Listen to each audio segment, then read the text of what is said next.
The fact is, we're living in times when you don't know who to believe about anything. And although we may want to believe or may not want to believe, we're still not sure if it's the truth. Politicians have always lied, but I think more than ever, the past few years, the political establishments in every country have built their reputation and stood proudly through telling lies. And of course then we have the web, which you don't know what to believe.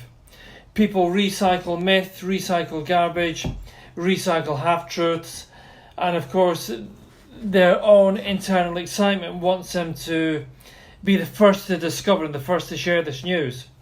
So they will offer up something they've read as a truth, despite the fact it may not even be true.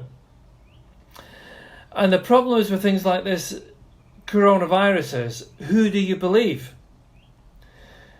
So maybe I would share what we were thinking here, which is, I don't think it's as bad as we're being told, because one thing that's never been mentioned is, if we catch this virus, what's it going to do to us? Well, the numbers and statistics appear to show, and it seems to be going between 2 and 0.6% was the lowest one I heard yesterday. It seems to be that it's not going to actually do that much to us. Maybe it's wrong to say it's a bit like flu or a cold. Maybe it isn't a bit like a flu or a cold. I don't know. But the fact is, who do we believe us telling the truth? What would be the benefit to any government to lie? Well, would there be any benefit? So I think the best thing to do is to err on the side of caution, especially when it comes to health.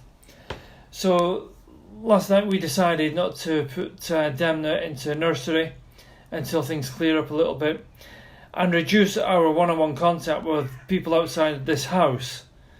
For instance, unfortunately, I postponed my train this morning, which I hate doing, but I'm trying to think of my youngest son really more than anything and look after him.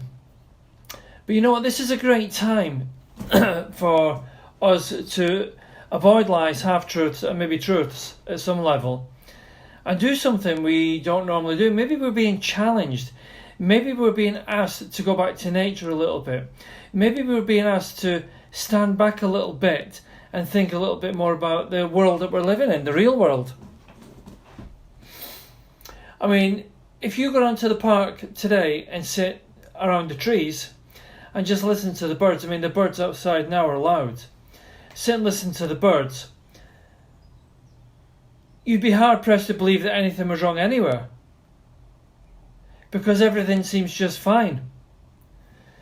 And breathing in the fresh air and taking the sun on your face and allowing the chill of the wind to just chill you enough to stimulate everything in your body to make you strong. All the things that we need to make us strong are found outside. We don't have to be in the city, in the office or anything else. We can even work from home. I mean, although I work from home, you know, we still face the same problem, which is coming into contact with other people. But there's nothing wrong with coming into contact with other people either. It's great being in contact with other people. So, despite the fact that so many people are repeating endless things that may not be true, we have to look at our own truth and our own reality and say, where am I right now? What am I doing right now? And just in case, am I erring on the side of caution to make sure that everything's okay? And if you're in business, I understand. I mean, we're in business. Our businesses have also ground to halt. If you're in business, you're going to freak out. But if we can't control what we can't control, well, we can't control it. So let's focus on what we can control, and let's focus on the good things that we can do. So today I'll be working hard as usual. We'll be going down to the park at some point, sit there with Demna, he can have a run around. We'll take in the fresh air, take in the sunshine, and we'll take in the light breeze and enjoy the day. And until something really happens, we won't be taking any kind of massive action. But in the meantime, we're going to try and avoid as much news hype, half myth and media as possible. Because quite frankly, the more of that stuff you take in, the more you can feel tired or timid or beaten to the ground. So that's it, guys. Just be careful what we listen to, who we listen to. Look after yourself and think about what you need to do for yourself and your family first. And don't forget, everything will blow over quite quickly.